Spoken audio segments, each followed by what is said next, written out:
So that's how I could see my slides without turning sideways. I'm very grateful to be here.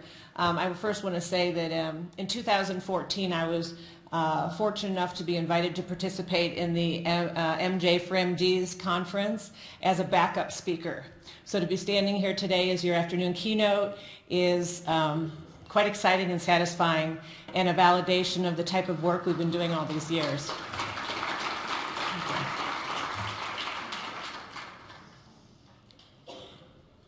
Okay, so the first thing I'm going to disclose is all my affiliations. I didn't put a bunch of logos and everything, but these are the companies that I either own or am a majority stockholder in, but I'll tell you one thing, I've never taken a dime from any one of them. I'm still listed as a volunteer, and I'm not on anything because my work is my work, and if other people figure out the organizations around it, good for them.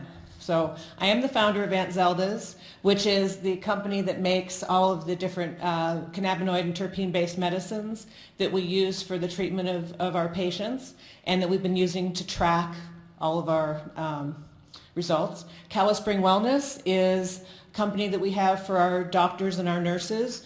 We have two of our nurses here with us today, and Dr. Joe Goldstrich, who is our medical director, is here with us as well. He's been working treating people using our protocols and helping to develop and refine them over time.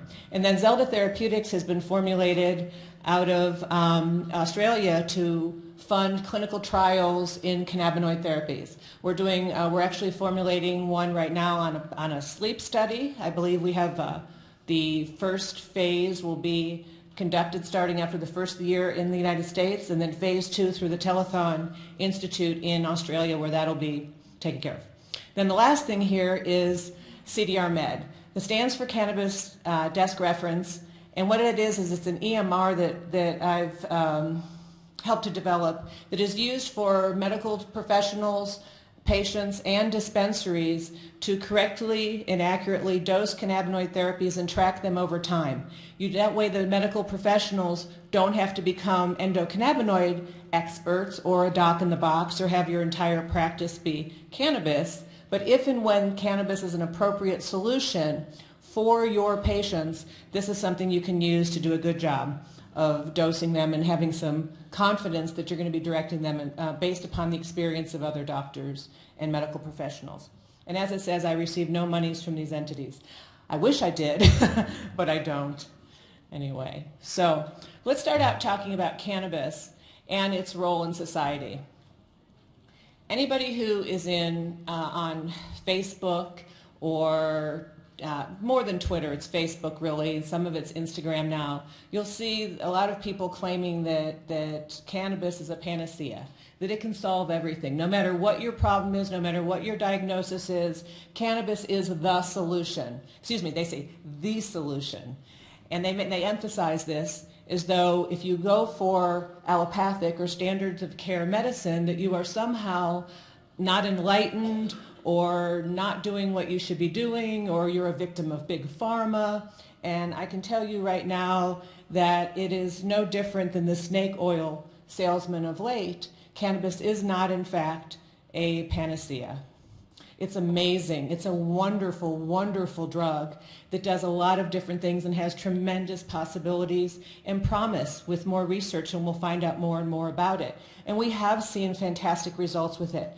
But in many, many more cases than not, especially of serious acute and chronic diseases, you have to have it in combination with standard of care and not instead of. Somebody comes to me and says, oh, I'm just going to do cannabis. I'm not going to do the chemotherapy that my doctor said is going to save my life. I say, well, let's take a look at that and let's start looking at the numbers. If the chances of success with the chemotherapy is going to give you another 2 months of miserable life, I can understand your point. But if they have results like on some of ours, like rhabdomyosarcoma, when it's used correctly, it's between 86 and 92% survival, then you really need to talk to a psychiatrist if you're not going to do it as a standard of care. Okay, these are the medical conditions that are listed on Project CBD's website as the ones that they say are can be treated successfully with cannabis. It's on the bottom of every one of their pages. All I did is remove the green background from it. So far, I've not had an opportunity to see how it works on mad cow disease. Maybe, maybe not, I don't know, but that's one of the things they claim. Now this next slide here, this is all the state-approved conditions around the United States.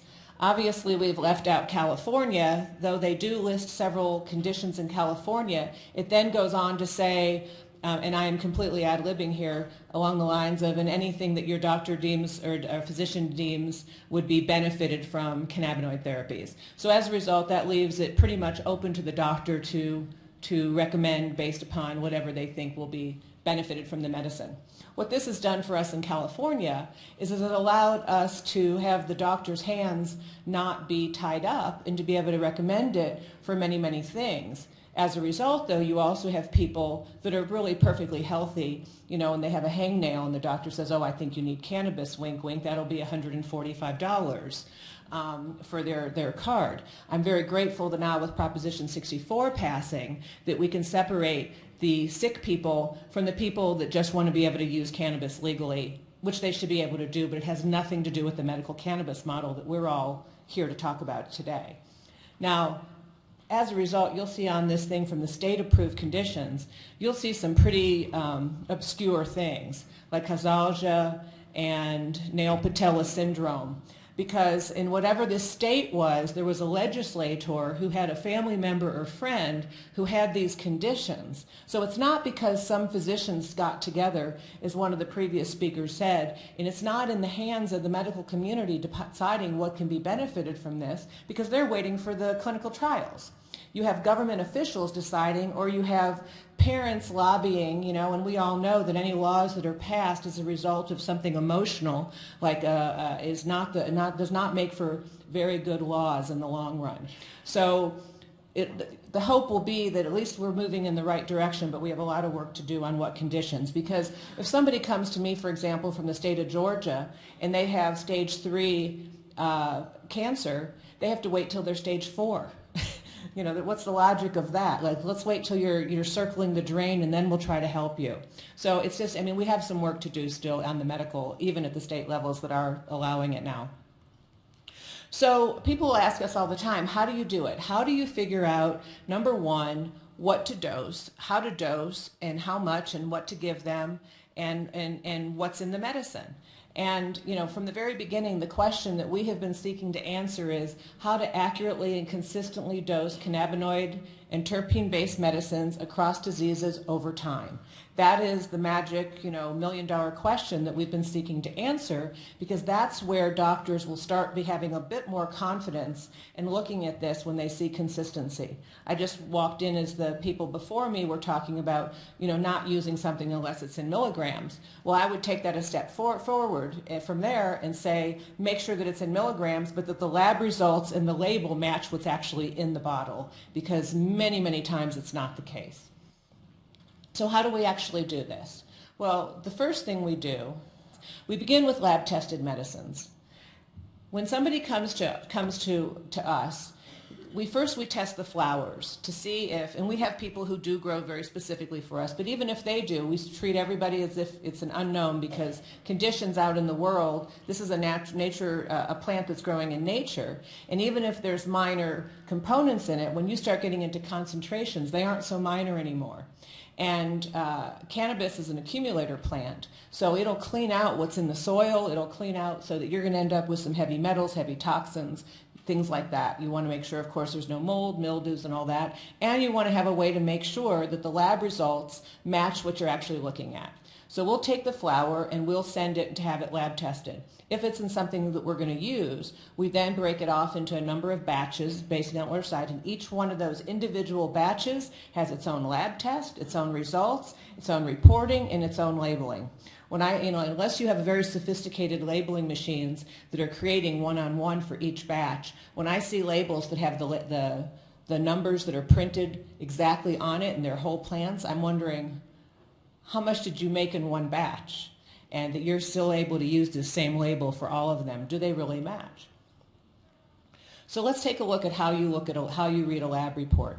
So on the left here, it's kind of hard to see, is Gorilla Glue, which is a ridiculous name for a medicine. It's actually genetically, if you go through the line of the cultivars. It goes back to an unknown ruderalis plant crossed with a chemdog plant, crossed with, and you end up with this thing called Gorilla Glue. No idea why somebody called it that. Somebody said it was something about how you feel like you're glued to the sofa. I don't, whatever, who knows. Could be somebody's girlfriend was, was in the mood that day or something. And then on the right here, you've got ACDC of a lab result. And ACDC is a very well-known, especially in the California market, a high CBD strain. It's a full plant extract. It is not hemp derived. It is actually real cannabis, and it's one that we use very consistently and can predict the results of most all patients using this particular one. So we're very, very fond of it. Just so that at this point I want to make sure I'm not pushing for one over another. There's one that's you also need to know the phenotypes of your medicines. Like, for example, Cannatonic comes in multiple phenotypes, and we work a lot with phenotype 4, which has a higher ratio of THC to CBD, so that you don't have, it doesn't have very much THC in it, in other words. It has a lot more CBD, but still a good plant. Another one is Swiss Gold. Another one, there's one that's now called Sage. Valentin X is quite nice. Abacus, and on and on. So if anybody wants a list of ones that we have worked with and found good success with, I'm happy to do it. Then, of course, the key is finding out if the lab results and if they're actually the same genetics. But for the purpose of being able to see this right here, I'm going to go ahead and show you just the potency here at the top of these two medicines. So the cultivar of Gorilla Glue on the left, it has a THC level of 63.8%.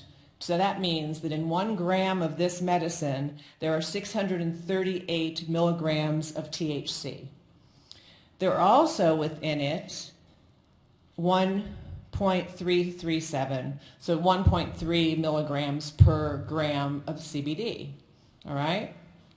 And then you have almost the reverse over here on the ACDC side. The B3 is for batch 3. At this point, we had bought quite a bit of it, and each one is individually lab tested, so we know this one had in it, it had a little bit more. It had 27 milligrams per gram of THC, but it had 612 milligrams of CBD. So as you can see, if somebody was on a dose of about 100 milligrams a day, they're going to get a pretty inconsequential amount of THC at that time. And because THC and CBD, I mean, CBD is used often as a rescue for people that have taken too much THC, because THC is a strong agonist for the CB1 and CB2, and CBD is a weaker antagonist, and so you're able to block. So you don't want to necessarily have them together, and one will modulate the effects of the other quite effectively. So now, the first thing we do, as I said, is we have the lab results. But on the right side of each one of these slides, that's the terpenes that are in the medicine. So you have on the left, you have the cannabinoids, and on the right, you have the terpenes. So that we are able to see, okay, just knowing the cannabinoid content of a medicine is a starting point, but unless you know the terpenes that are in there as well, you don't really have a very good idea of how this is going to affect people. For example, you can have the same way that if you have THC by itself, it's a very uncomfortable feeling. You have THC in a strain that contains a lot of alpha-pinene, beta-pinene. It might make somebody very jittery, very nervous, very paranoid. You give them one that has linalool in it, or limonene, or linalool, I'd say in particular, and myrcene is going to be much more calming. So you can predict these much more effectively. Obviously, there's always exceptions. We find that people that use THC strains that would ordinarily make somebody feel very activated and very nervous. If somebody has a diagnosis of PTSD, it frequently takes them and has the reverse effect. The same way that Ritalin or Adderall would make us speedy, it makes them calm. It's the same thing with this. The speedier strains of cannabis can make somebody with PTSD feel much calmer. So that it's counterintuitive until you look at it in terms of the research that's been done in pharmaceuticals, and it makes more sense.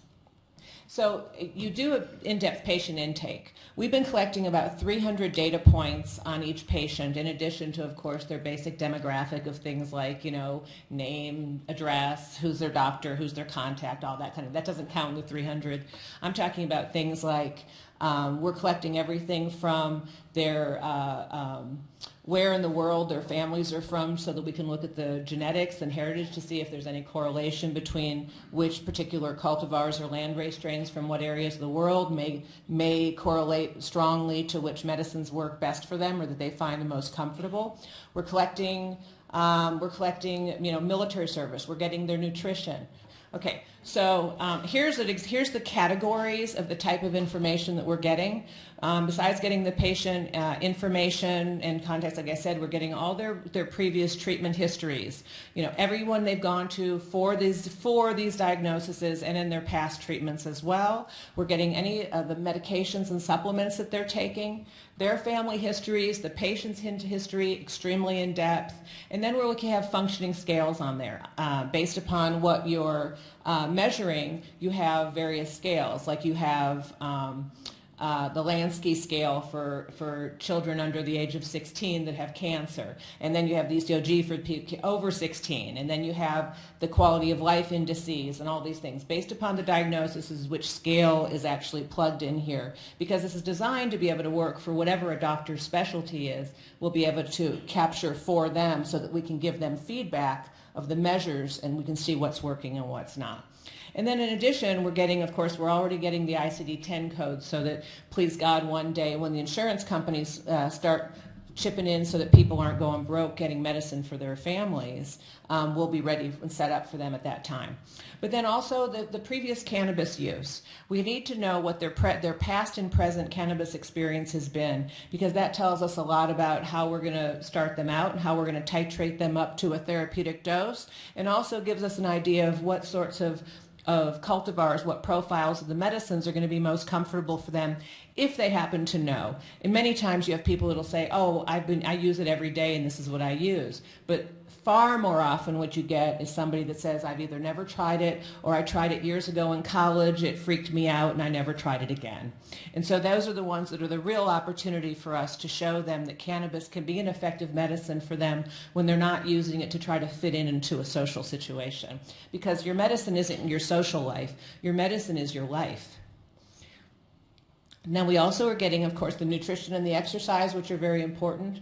If you don't understand the effect that a person's nutrition has on them, and their exercise and their lifestyle, we're even looking to see: do you sit down at a table and eat with your family, or do you eat on the run? Are you are you alone? All the things that affect the state of mind and the well-being of a patient when we're going through this. And of course, we're getting their military service so that we can know if they've been exposed to a war zone, toxic chemicals, etc. And of course, a lot of times people have PTSD from things other than war zones. And a lot of times people have PTSD because they were sexually assaulted, or they have it from various other things. And we need to be able to know so that we can affect our treatment that way.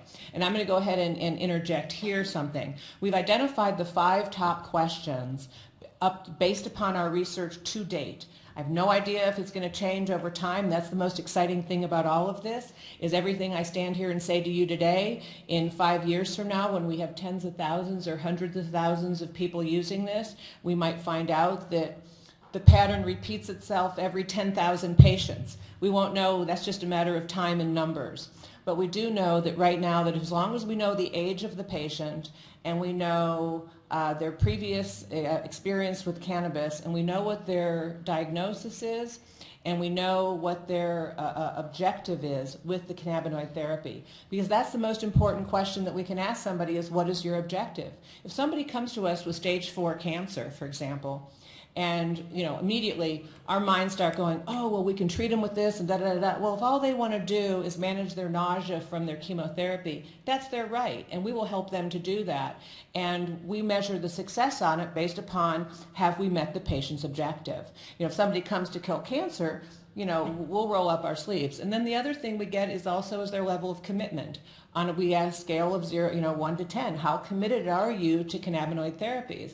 Because that makes a big difference as well. I think that we've seen that, that's one of our theories of why the families that are moving to Colorado, for example, for their children with seizure disorders, why are they having greater success than the ones that are local to Colorado? Well, one of the logical things is that correlates very well to what we've been seeing is if these people are committed, they're in with both feet. It's kind of like the difference between eggs and bacon for breakfast. The chicken is involved, but the pig is committed, for your breakfast.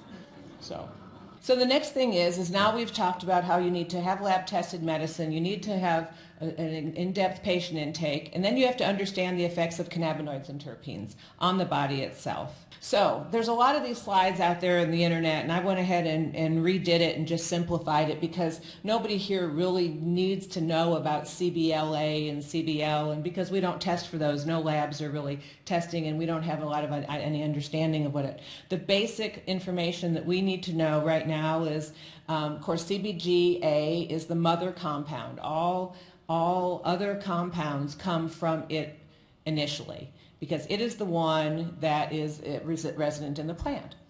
Now, that, depending upon the genetics of the plant, will be whether that then converts over to THCA or CBDA or something else.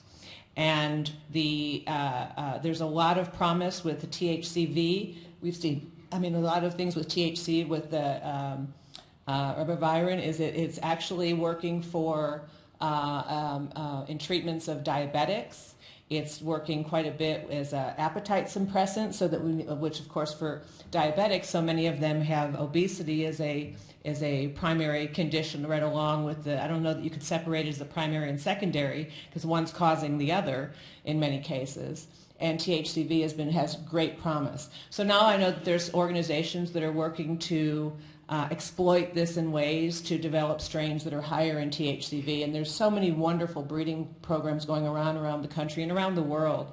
It'd be nice if more of them shared it and weren't quite as concerned about patenting their things to make a medicine out of. But in the meantime, we know that with the whole plant extracts, you're going to get some of these anyway. You just select them based upon the lab results. You look for medicines that contain more of each one of these. So I talk often about how, if you'll notice, let's see, CBG, THCA, THC, CBDA, CBD, all have anti-tumor properties in them. So even if you use they wanted me to use CBD and I'm using THC, you're going to do well. If you want to use THC and you're using CBD, you're still going to do well. You're not going to do the same. It's going to be different mechanisms of action on the way that they work within the body, but you're still going to find, it's not like you can't take it wrong. You might not get exactly the results you want, but you can't be wrong, especially in cancer therapies, which of course is the biggest part of our practice. Okay, and then we have something called the entourage effect. That's what Professor Raphael Mechoulam coined the term, talking about the sum is greater than, or the whole is greater than the sum of the parts. It's meaning that if you take a different cannabinoid and a different terpene and you put them together, you're going to have a greater benefit from both of them than you do individually. I've often will give the example of like baking a cake. You end up with, you take flour and sugar and butter and cocoa and eggs, and you take all these things. Well, if you eat them individually, you don't have a chocolate cake. You have to put them together to actually have the benefit. And what happens with whole plant cannabis, which is what we're big proponents of, is you really do, you are taking the whole cake and not just taking the different components. So some of these medicines where people are isolating, it's not necessarily going to give you the same medical benefits. Marinol has been around, which is a synthetic THC, has been around for a long, long time. And we often comment that there is no street value, there's no street market for like, hey man, can I score some Marinol? Because you don't feel good on it. It might help with some of the nausea or side, but it's a crappy drug. And if a lot of people, if that's their only experience, they think, oh, I've tried cannabis, I had Marinol. Well, you haven't. You had something that was Frankensteined in a lab because they were afraid of the whole plant. So if you have the right combination of terpenes and cannabinoids, you actually have pretty much the equivalent of a pharmacy in a bud in your cannabis itself, because you can take the right medicine and compound them, mix them together from the whole plants and get something that's going to be far greater than what you would get individually. So let's say you do have that Marinol. I know that there's a doctor that's working in one of the illegal, well, I don't know if it's illegal after Dust Tuesday, but anyway, one of the illegal states, who has been taking synthetics of all the terpenes and cannabinoids and mixing them together and calling them a cannabis medicine. And when I said to him, I said, doesn't quite work that way. And he said, well, it's better than nothing for the people that live in the illegal states. Plus, I can patent it. And I was like, well, good luck with that. Have fun. But I haven't seen anybody that's really being benefited at this point from these synthetics that are being mixed with synthetic terpenes. Terpenes alone, see if I have the slide in here. I don't have the slide in here, but terpenes are, anything that you can smell. If you think of the medicinal benefits of like lavender, the scent of lavender, they have, anyone who's ever gone for a massage or any kind of massage therapy or whatever, they'll have lavender essential oils burning. A lot of times they'll say if your child can't sleep, put some lavender on the soles of their feet or the top of their heads. It works. Well, linalool is what is in the lavender that has that effect, and that's present in many, many, many cannabis strains. So it's one of those ones that you look for so that, okay, if this person isn't doing well enough on that, maybe I add a little lavender to what their medicine regime is or their treatment protocol, and maybe that'll be the deciding factor. I've had patients where that was the case. I've told the story many times. I was on an airplane coming back from Australia, and I was in a bad mood. I was in a lot of pain. I had been a long trip. It's a miserable trip. And the flight attendant came by, and she brought me a warm washcloth, and it was scented with lemon. And I put it to my face, and my whole mood just shifted. Just from the scent of the lemon, it was uplifting. I felt like I had just kind of had a break from this feeling crappy. And that was the limonene. That's in many, many strains. I mean, we can go through on and on and on. You have, people drink beer, they love the hops. Well, myrcene hops happens to be a very close family member to cannabis. But the hops contain the myrcene, which is very calming and we use for sleep. Anybody knows you can't sleep, you drink a beer, it might help you get to sleep. Or it might make you want a second one. So anyway, so here we're going to take a look at where the receptors are. I mean, there's speakers far greater than me today that have spoken in more detail of this. But just to let you know the concentration. We know that the CB1 and CB2 receptors are activated by like a key into a lock. I spoke I had the honor of speaking at in Madrid last month. It was the observatory did a conference there for a medical conference on cannabis, and Manuel Guzman stood up with a little lock and a key, and he actually put it in there and demonstrated and opened and closed it. And I thought, oh, how clever, I'm going to steal it. And then I found out he stole it from somebody else. And so I'm just going to go with the old die-hard picture that we've all seen around more than once. And that is that if you look at the way the receptors are activated, the THC fits them perfectly like a lock into it, just like a key into a lock. And that's why you have these cascades of chemical responses. And the types of cancers, of course, which is what I focus the most on, you have it where the chemical cascade that results in apoptosis or autophagy or some of these other processes that we've been looking at. And then you have, of course, the THCV and then CBN. If you go back to where I had with the breakdown of how the cannabis plant works through time and heat and age, or how original raw time, heat and time. You see, CBN is what cannabis degrades to over time and with light. And what it does is it also fits into it. It's just not quite as tight of a fit. It's just not quite as well, but it still does it. But then you have CBD, and CBD doesn't really fit the lock. We're not really sure how it activates. We still have a lot of work to do to understand precisely what's happening. Most of the things that we've seen and most of the research that we've done and the research I've done in reading other people's is it appears that CBD works very well on other systems. Like, for example, McAllister's work with the ID1 gene.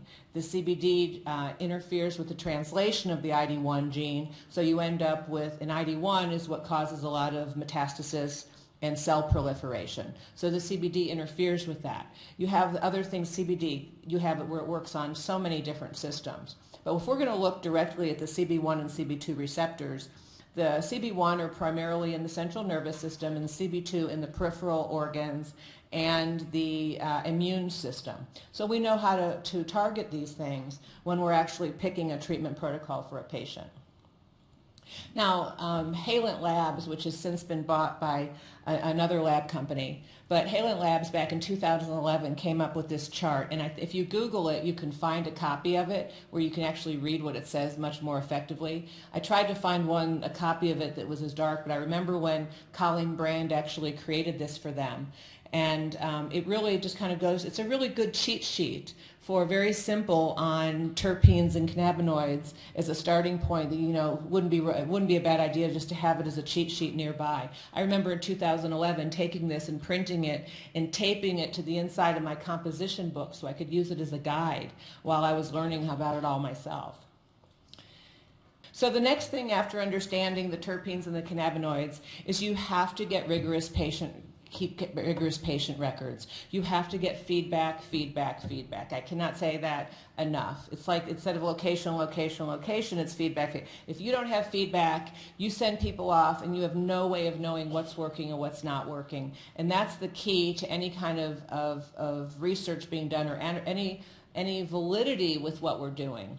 Yes, anecdotal information right now, but you know what? If you are doing specific dosing of lab-tested medicine and you're doing it in a rigorous manner and you know what's working and what's not going to feedback, it's not a clinical trial, but it's pretty darn close to the cohort that you're going to need to understand what's working and what's not working for different diseases. And it certainly makes it a tougher argument for them to say, oh, there's no research, there's no studies. Well, here you go.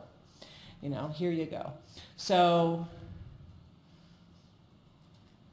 okay, so besides getting the things that are obvious things, like we do survey, of course, of patients where we have them, how are you feeling, and then once you pick your happy face, it says why, and then you tell them why, and then it says, have you taken your cannabis today, and how much, and when did you take it, and all that. And we do all that, and that's fantastic, and all of that goes back to the physicians, and that's wonderful.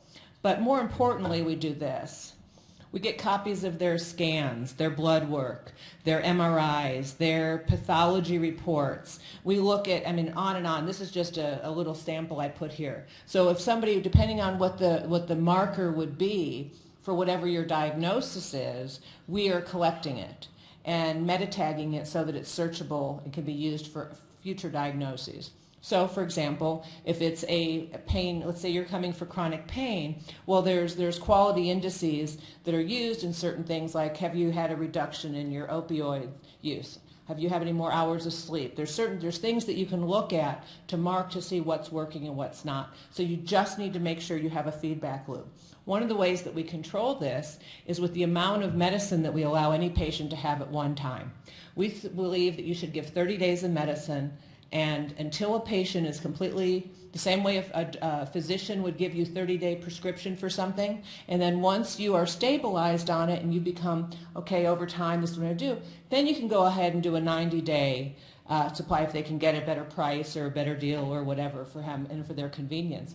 But initially, you need to be an active participant in your patient's care to know what they're using and how they're using it, and to make sure you're getting the feedback. If they don't get the feedback, if you don't give you the feedback, how do you know what to give them next? How do you know what's going to work? Then it's just a game of Skittles. It's just a crapshoot, and we're not doing crapshoots here. Here we're doing cannabis as medicine. So I'm going to take you through very quickly a case study of a child that we worked with. How am I doing on time? Okay? Okay. So this was a child that came to us in December of 2013 with pineoblastoma, was in very bad shape, and had already at that point, this was about I want to say he was diagnosed, I believe it was October, and so he had already had surgery, and I believe they were doing a gamma knife, and they were doing radiation. So he was going through all the standards of care. So we started him out, you know, you want to start out low and slow. You want to make sure that you're not going to be doing it with somebody. And when I say we started out with 100 milligrams each, we felt very strongly that it was going to be likely going to be higher than that. Because children, we have found that there's a correlation of the younger the patient, the higher the dose. The older the patient, the lower the dose. The same way that you might give an elderly patient, 5 to 10 milligrams of THC, and you might give that a child a couple hundred milligrams of THC or more to get the same results. So we found that there's zero correlation, and our data is quite extensive, and we've actually run the numbers. Dr. Christina Sanchez was here this summer analyzing our data, starting to go through it. And the one thing, I was very excited to see the chart actually proved out what I said, and that is that there's zero correlation between weight and milligrams of cannabinoids. So when I hear these doctors start saying, oh, it's 5 milligrams per kilo, I'm like, on what planet?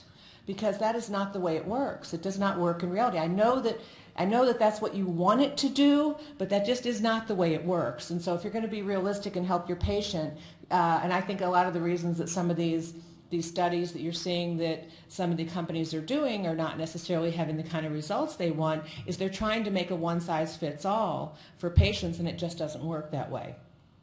So this was the recommended. So at first we started him on, and the way that we were able to do it is we knew what was in the medicine because we had lab results on the medicine. We knew that at the time, like I said, the strain names are ridiculous, just ignore them, but one's a high THC and one's a high CBD, but just for the purposes of full disclosure, I've got exactly what they were with the correlation to the lab results for verification. That in order to achieve that 100 milligrams of THC and the 100 milligrams of CBD, they were able to take each of these medicines, and we had them at the time breaking them up into 3 doses a day. Okay, and then we found, very quickly, about a month later, we realized that this was not going in the right direction, and we upped it considerably, and we went up to 300 milligrams of THC and 200 milligrams of CBD. And at that point, we were able to give him and to him receive the recommended dose by taking this amount of each one of them. It was like a quarter of a gram of the THC dominant strain and 0.17 of the CBD dominant strain. And at this point, I want to make a comment further on the Rick Simpson. Okay, the old idea of a gram a day. A gram is a volume number. It doesn't tell you how much is in the medicine, because if somebody has a gram, that's weight on a scale, or that's measurement in a syringe. That doesn't tell you if there's 30 milligrams of cannabinoids, 300 milligrams of cannabinoids, 800 milligrams of cannabinoids. So you really don't know anything. All you know is how much the medicine weighed. You don't know actually what's in the medicine. And that is the biggest problem. Somebody asked me, because nobody knows where that 60 grams in 90 days came from. So I kind of ran the numbers one time to take a look at it. The average pound of weed, the average pound of raw cannabis can be processed and actually extracts, on average, 60 grams of extract.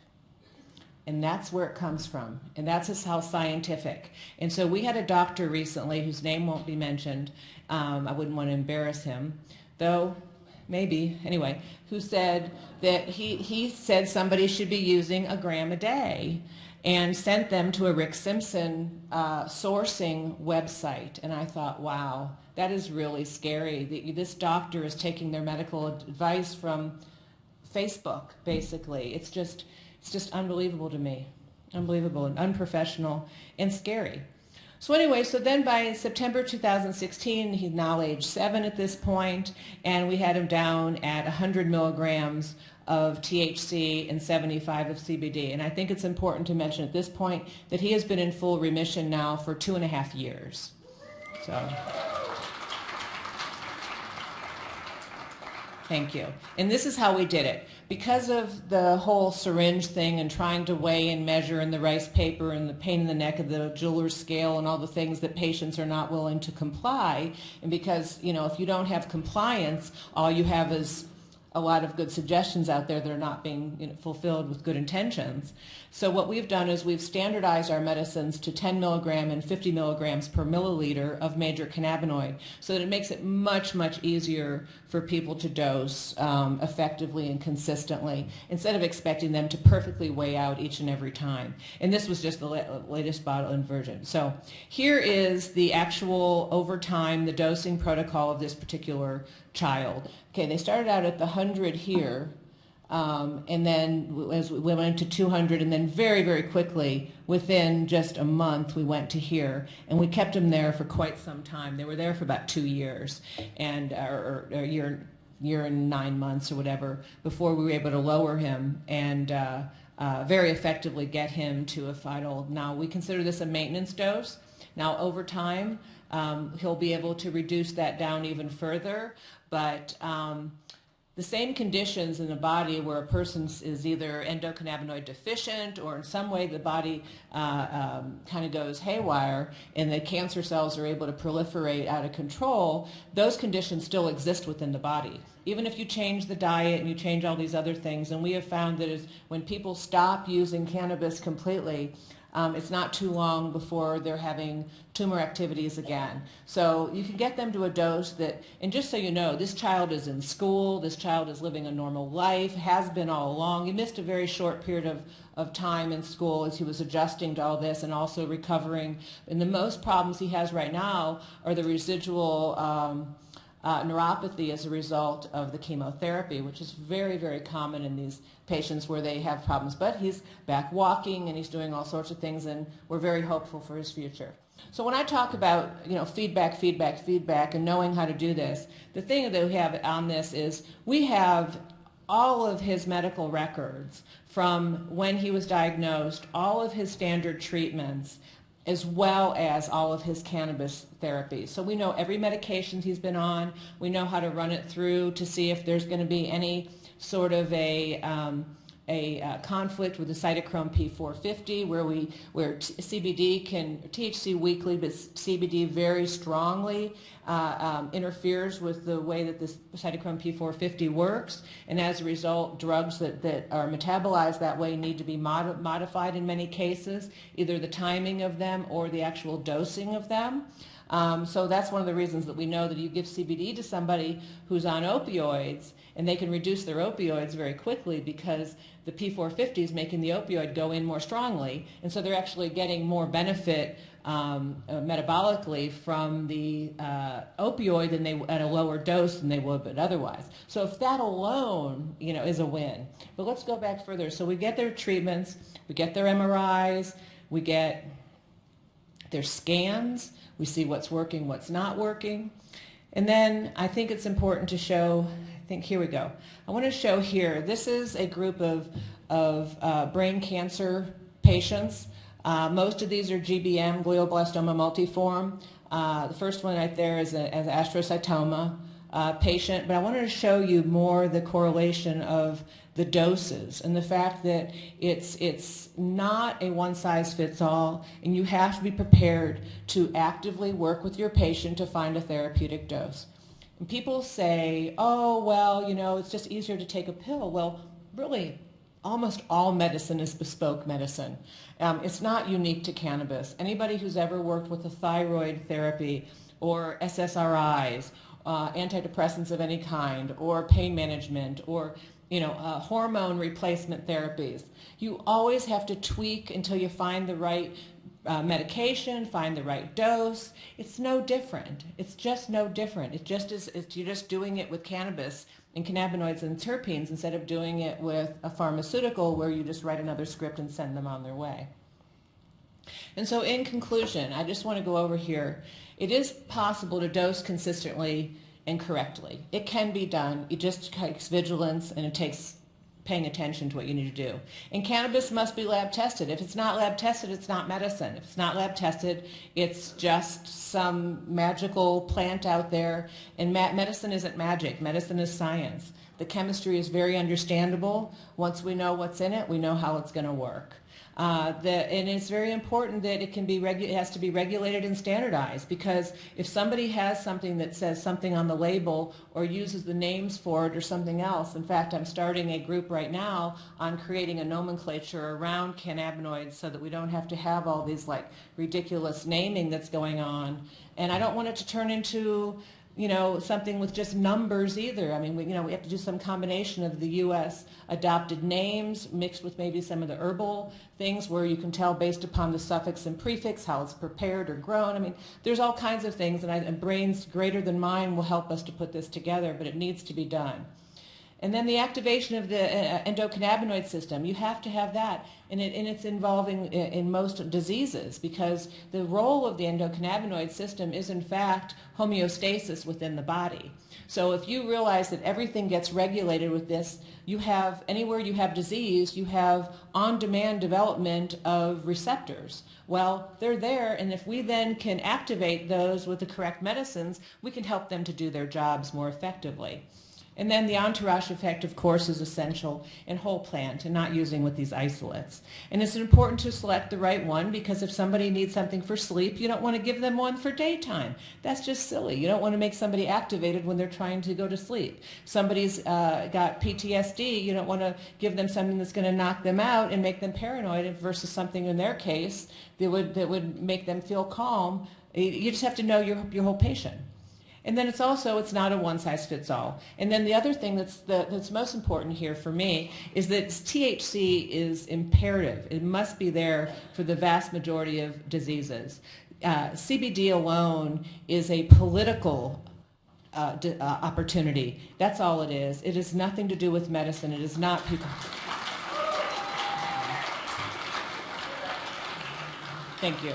Thank you. Yeah, I mean, I've been places where, certain people have been there ahead of me, and I've had a lot of, reteaching to do about the fact that about 70% of all diseases would not be treatable without THC. And so to take it out of the equation is to truly say that your family member's disease is more important than somebody else's, and I just can't go with that. And then I know we need more research. I'll be the first one to stand here and say I'm doing everything in my power to try and get that research done. But in the meantime, people are sick and dying, and we need to have good medicines for them. And I'm glad here to help. Thank you. Then here, sorry, this is some of our staff. This is some of our staff, and we work so hard, and God bless all of them. I mean, they're the skill set. Some of you might recognize Justin Kander, genius on our staff. And we've got the best people in the world, so thank you. My pleasure. Thank you.